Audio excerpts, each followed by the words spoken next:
អ៊ុយក្រែនអះអាងថាចាប់បានឆ្លើយសឹកជនជាតិចិន2នាក់ដែលជួយច្បាំងខាងទ័ពរុស្ស៊ី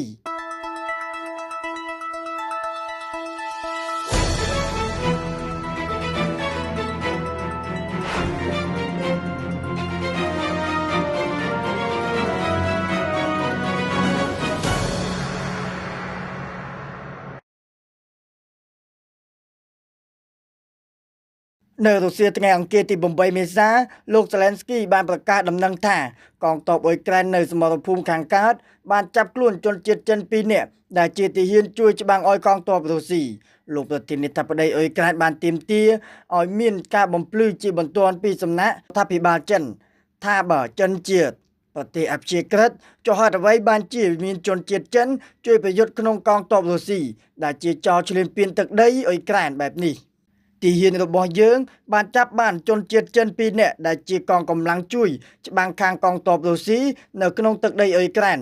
នេះគឺជាសម្ដីប្រកាសដំណឹងរបស់លោកប្រធានាធិបតីអ៊ុយក្រែន Volodymyr Zelensky កាលពីរសៀលថ្ងៃទី8មេសានៅក្នុងសង្កសិកសារព័ត៌មានរួមគ្នាជាមួយលោកនាយករដ្ឋមន្ត្រី Belgic នៅទីក្រុងគៀវលោក Zelensky បានលើកឡើងទៀតថាគេបានរកឃើញលិខិតស្នាមបញ្ជាក់អត្តសញ្ញាណដែលបញ្ជាក់ថាជនទាំងពីរនាក់នោះគឺជាជនជាតិចិន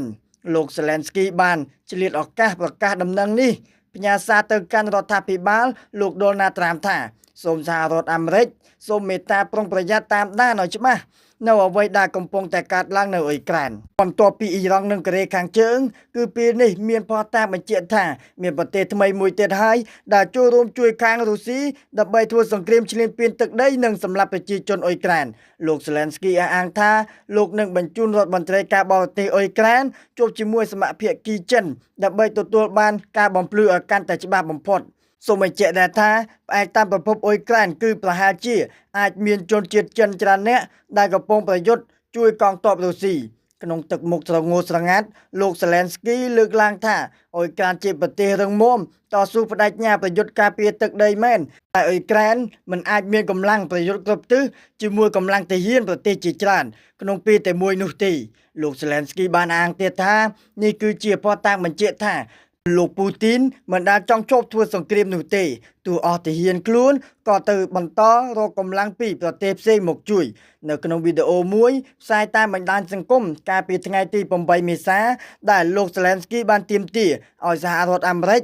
ក្រុមប្រទេសអឺរ៉ុបនិងប្រទេសណានាទាំងអស់ដែលស្រឡាញ់និងចង់បានសន្តិភាពត្រូវតែប្រតិកម្មសួរនាំរកហេតុផលពីចិននិងរុស្ស៊ីគួររំលឹកថាកន្លងមកពេលកាំងតែងតែបានប្រកាសជានិច្ចថាខ្លួនគឺជាភាគីអព្យាក្រឹតមិនកាន់ជើងខាងនរណាទាំងអស់នៅក្នុងវិបត្តិសង្គ្រាមអ៊ុយក្រែនតែទន្ទឹមគ្នានេះមានប្រភពជាច្រើនអះអាងថាចិនបានសហការជាមួយរុស្ស៊ីទាំងផ្នែកសេដ្ឋកិច្ចនិងនយោបាយដើម្បីឲ្យរុស្ស៊ីបន្តធ្វើសង្គ្រាមនៅអ៊ុយក្រែនដោយដំណឹងចាប់បានជនជាតិចិន2នាក់នៅប៉ែកខាងកើតអ៊ុយក្រែនរដ្ឋមន្ត្រីការបរទេសអ៊ុយក្រែនបានបង្ហោះសារតាមបណ្ដាញសង្គម X ថាសម្ដីអះអាងរបស់ភាគីចិនដែលតែងតែប្រកាសថាខ្លួនជាអ្នកសន្តិភាពនិយមនោះវាគឺលែងមានន័យទៀតហើយពីព្រោះមានជនជាតិចិនជួយប្រយុទ្ធខាងកងទ័ពរុស្ស៊ីដែលជាចោរឈ្លានពានអ៊ុយក្រែន